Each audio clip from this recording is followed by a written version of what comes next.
Hi everyone, আসসালামু আলাইকুম। কেমন আছেন সবাই? আশা করি সবাই ভালো আছেন। আজকে বাসা থেকে ফকিরহাট যাওয়ার উদ্দেশ্যে যাত্রা শুরু করলাম।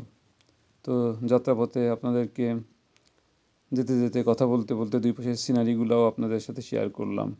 হয়তো আপনাদের চোখে ভালো লাগবে। পথ চলতে চলতে চলে আসলাম আলাইপুর ব্রিজের কাছে। তো আলাইপুর ব্রিজে উঠে আপনাদের একটু ব্রিজ থেকে চারিপাশের মনোমুগ্ধকর সিনারিগুলো একটু উপভোগ করার জন্য আমি ক্যামেরা বন্দি করলাম। হয়তো আপনারা এখন দেখতে পারছেন ব্রিজ থেকে চারিপাশের সৌন্দর্যগুলো কত সুন্দর লাগতেছে। দুই পাশ থেকে সবুজ গাছের আচ্ছন্ন, নদীটা কত সুন্দর বয়ে গেছে, ছোট নদী। আর এই পাশের চরের উপর বেদেরা ঘর করে রাখছে। সেই সাথে চলে আসলাম আস্তে আস্তে ফকিরহাটের সেই বিখ্যাত চার দোকানে। দুধের হাঁড়িতে দুধ জাল দিচ্ছে, দেখেন সর পড়ে গেছে। এই চা আসলেই অনেক অসাধারণ, খেতেও অনেক সুস্বাদু। হয়তো আপনারা আসলে এই চাগুলো একবার না একবার ট্রাই করে দেখতে পারেন। হয়তো আপনাদের কাছে ভালো লাগবে, ভালো লাগার মতনই চা। আমরাও চলে আসলাম এই ঠান্ডার ভিতরে চা খেতে। মামা কিন্তু চার দোকানে খালি গেঞ্জি গায়ে চা বিক্রি করতেছে। ওনার ঠান্ডা লাগতেছে না, চুলোর গরমে ওনার আর শরীরে ঠান্ডা অনুভব হচ্ছে না। দেখেন কত মোটরসাইকেল, কত লোক আসছে এখানে চা খেতে। সেই সাথে আমরাও আসছি। আসলে এ পাশেও চার হাঁড়িতে দুধ জাল দিচ্ছে। এদিকে মামার দোকানে পান খাওয়ার জন্য আমরা একটু সামনে চলে আসলাম।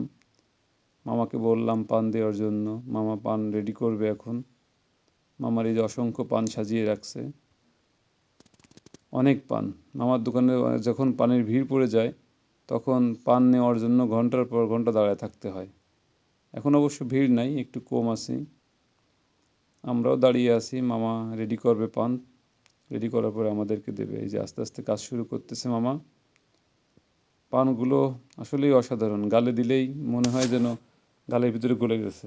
আর অনেক বড় পান। পানটা সে গালের ভিতরে দিলে গাল পুরোটা আটকে যায়, চাবানোর মতন আর সুযোগ থাকে না। আর এই যে পানের ভিতরে মামা কিন্তু কোনো বাজে জিনিস দিচ্ছে না। কাজু বাদাম, কিশমিশ, মধু, কালো জিরা, আমসত্ত্ব, আরও অনেক কিছু, যেটা আসলেই মানে কি বলে সুস্বাদু এবং নির্ভেজাল অর্গানিক খাবার। কোনো বাজে জিনিস দিয়ে মামা পান বানাচ্ছে না কিন্তু। আর যারা মিষ্টি পান বাদে খাবেন তারা হয়তো খয়ের জর্দা দিয়েই তাদেরকে পান বানায় দিবে। এইগুলো কিন্তু মামা মিষ্টি পান বানাচ্ছে।